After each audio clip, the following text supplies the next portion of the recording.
마태복음 6장 1절로 18절 말씀 함께 읽겠습니다.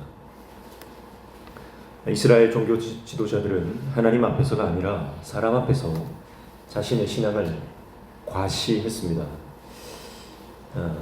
사람 앞에 드러내기를 좋아했어요. 그래서 종교적인 행위를 할 때도 하나님 앞에서 하는 것이 아니라 그 사람 앞에서 드러내고 사람 앞에서 그들의 신앙을 자랑했던 것이죠.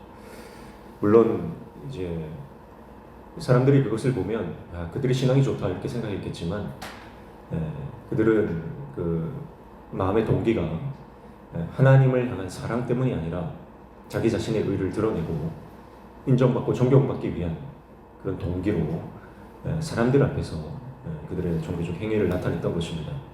예수님께서는 계속해서 말씀하시지만 행위보다 중요한 것, 그것은 마음의 동기다라고 말씀하십니다. 내 안에 무엇이 있는가, 내 안에 감추어진 것이 무엇인가, 그것이 더 중요하고 하나님께서 그것을 보신다, 그렇게 말씀하시는 것이죠. 그래서 예수님께서는 오늘 대표적인 세 가지를 말씀하십니다. 바로 기도와 금식, 그리고 구제하는 일이죠. 먼저 1절에 보시면 사람에게 보이려고 그들 앞에서 너희 의를 행하지 않도록 주의하라. 그리하지 아니하면 하늘에 계신 너희 아버지께 상을 받지 못하느니라. 이렇게 말씀합니다. 자, 이것은 6장 전체의 주제다 이렇게 볼 수 있습니다. 하나님은 우리를 은밀히 보시는 분인데 사람 앞에서 우리의 의를 드러내지 않도록 주의하라 이렇게 말씀하시면서 세 가지 말씀하시는 거예요. 첫 번째가 구제죠. 2절에 보시면 그러므로 구제할 때에 외식하는 자가 사람에게서 영광을 받으려고 회당과 거리에서 하는 것 같이 너희 앞에 나팔을 불지 말라. 진실로 너희에게 이르노니 그들은 자기 상을 이미 받았느니라. 그렇게 말씀하고 있습니다. 율법은 가난한 자를 보호하라 그렇게 말씀하시죠. 그래서 출애굽기, 레위기, 신명기, 공의, 가난한 자를 돌보는 그것은 의로운 자의 마땅한 책무다 그렇게 말씀을 했습니다. 그러니까 가난한 자를 돕지 않는다면 그 사람은 의로운 사람이라고 인정을 받지 못하는 것입니다. 그래서 유대인들은 가난한 자를 돕는 구제 사역에 열심을 냈습니다. 그리고 그 구제하는 것이 어쩌면 그들의 의의 척도가 되었던 것이죠. 그러나 율법의 정신은 뭡니까? 동기, 그 안에 목적과 의도, 그것이 더 중요하다 그랬는데 가난한 자를 구제하는 그 핵심 가치는 그 가난한 자를 불쌍히 여기는 것, 긍휼히 여기는 것, 그리고 내 삶을 나누어서 쪼개어서 그들에게 은혜를 베풀어 주는 것, 아버지의 마음으로 그들을 사랑하는 것이 그것이 구제하는 것의 원래 목적입니다. 물질을 나눔으로써 삶을 함께 나누는 것, 그래서 그들의 생계가 유지될 수 있도록 돕는 것, 이것은 하나님 나라 안에서 자연스럽게 일어나야 하는 당연한 모습이죠. 그런데 이스라엘 백성들 가운데는 그 긍휼과 자비와 사랑의 그 핵심 가치는 사라져 있었습니다. 그럼에도 불구하고 율법은 지켜야 스스로 의로워지기 때문에 형식은 취하되 내용은 버린 것입니다. 그들은 그 형식만으로 세상 영광을 얻기를 원했습니다. 동기가 불순했던 것이죠. 의도는 천박했던 것입니다. 그리고 결과는 참담했습니다. 바로 예수님의 그런 모든 종교적 행위가 가식이다, 외식적인 행위다, 그렇게 예수님께서는 명확하게 판단하셨습니다.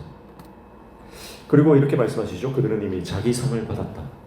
무슨 말입니까? 하나님 나라에서 더 이상 받을 상이 없다라고 하는 것입니다. 그래서 예수님은 이 구제를 은밀히 하라고 말씀하십니다.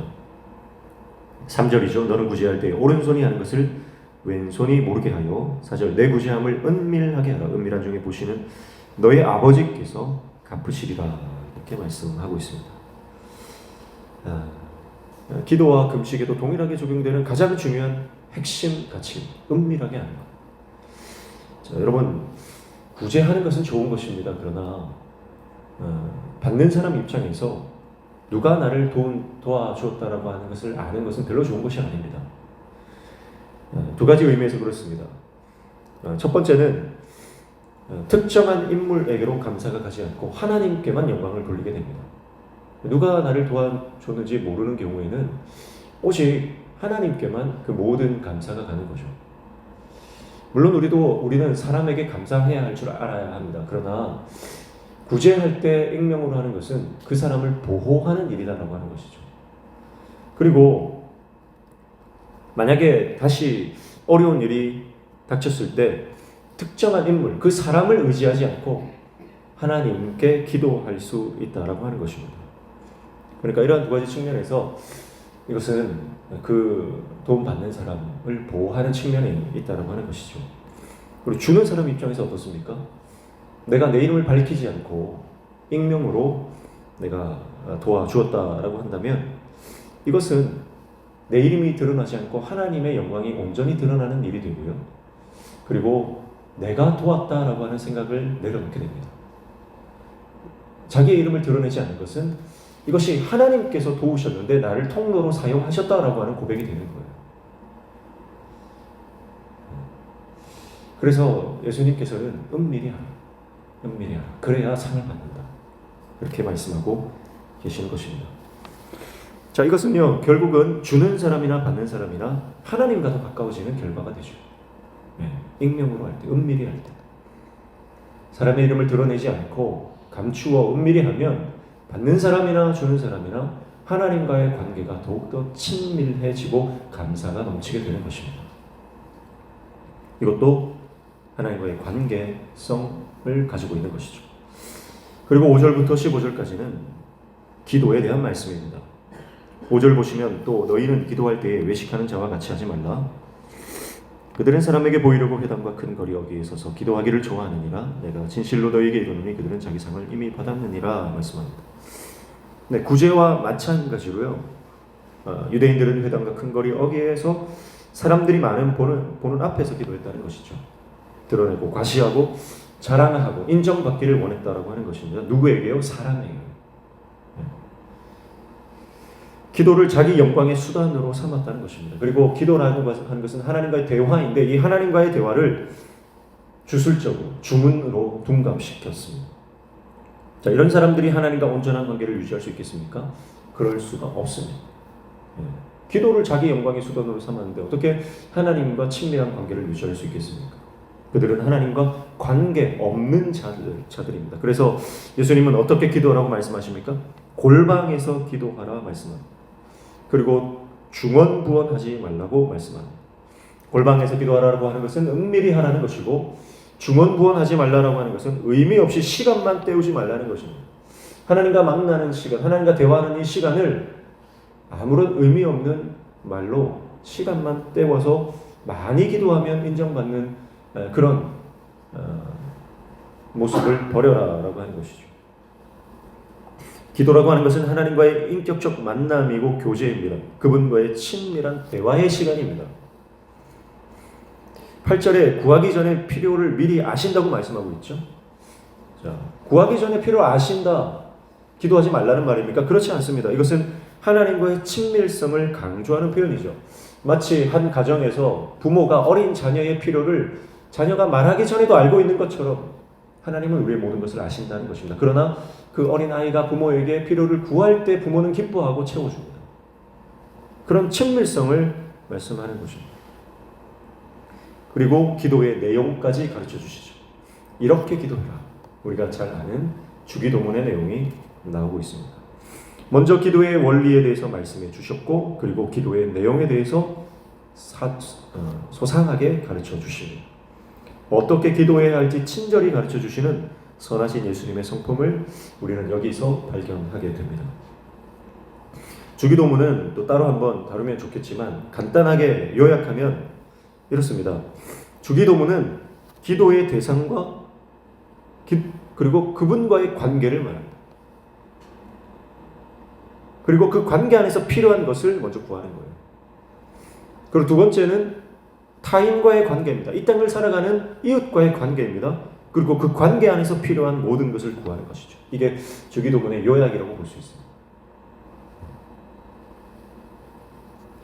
그리고 기도의 내용을 말씀해 주시고 나서 용서에 대해서 강조하시죠. 용서하라, 용서하라.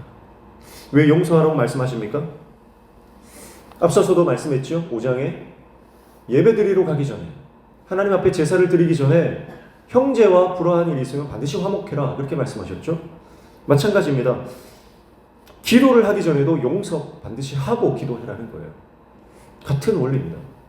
용서 없이 기도하는 것, 용서 없이 주님께서 가르쳐 주신 이 주기도문을 외우는 것, 그것은 위선이다. 하나님이 그 기도 받지 않는다. 그렇게 말씀하시는 것입니다.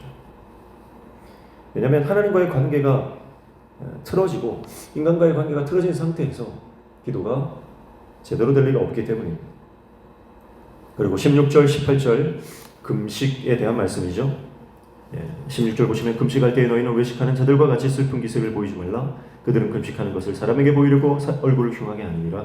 내가 진실로 너에게 이르노니 그들은 자기 상을 이미 받았느니라. 그렇게 말씀합니다. 자, 동일한 말씀이죠. 금식도 은밀히 해라. 사람들이 눈치채지 못하게 하라는 거예요. 그래서 17절 보면 너는 금식할 때에 머리에 기름을 바르고 얼굴을 씻으라. 18절 이는 금식하는 자로 사람에게 보이지 않고 오직 은밀한 중에 계신 내 아버지께 보이게 하려 함이라. 은밀한 중에 보시는 내 아버지께서 갚으시리라 말씀합니다. 금식이라고 하는 것은 가장 절박한 형태의 기도죠. 목숨을 걸고 하나님의 도우심을 구하는 그런 방식입니다. 이것은 그 어떤 것보다 거룩한 기도입니다. 이런 거룩한 기도를 이스라엘은 액세서리 정도로 취급했다는 거예요. 자기를 빛나게 하는 금붙이 정도로 여긴 것입니다. 그래서 금식하는 표를 팍팍 내면서 사람들의 칭찬과 존경을 받으려고 했어요. 예수님은 그런 금식 하지 말라는 거예요. 금식할 때는 금식하지 않는 것처럼 그렇게 정갈하게 사람들이 눈치 못 채도록 하라, 이렇게 말씀하십니다. 무슨 말입니까? 금식도 하나님 앞에서만 하라고 하는 것입니다. 사랑하는 성도 여러분, 참된 금식은 우리가 이사야 58장의 말씀에 보는 것처럼 놀라운 역사가 이 금식 가운데 일어납니다. 여호와의 기뻐하는 금식을 통해 흉악의 결박을 풀어주실 것이다 말씀합니다. 참된 자유를 가져오게 될 것이다 말씀합니다. 여호와께서 기뻐하시는 금식을 통해 급속한 치유의 역사가 나타난다 말씀합니다. 응답의 영광을 맛볼 것이며 우리의 삶은 물된 동산과 같은 인생이 되어 주위를 푸르게 만들고 오래 황폐된 곳들을 다시 세우게 될 것이다 말씀합니다. 하나님 앞에서 하는 올바른 여호와의 기뻐하는 금식이 이런 역사를 이룬다라고 하는 것이죠. 오늘 예수님께서는 구제와 기도, 금식에 대한 말씀을 하시면서 우리의 모든 신앙의 어떤 양식들, 또 행위들이 사람에게 보이려고 하는 것이 되지 말고 하나님 앞에서 하라고 말씀하고 있습니다. 오늘 우리는 하나님 앞에서 살아가는 신앙, 신전 의식을 가지고 코람데오의 신앙, 오늘도 그 주님 앞에서 진실하게, 그리고 진실하게 하나님 앞에 아름답게 쓰임받는 오늘 하루의 삶 되시기를 주님의 이름으로 축복합니다. 기도하겠습니다. 하나님 아버지,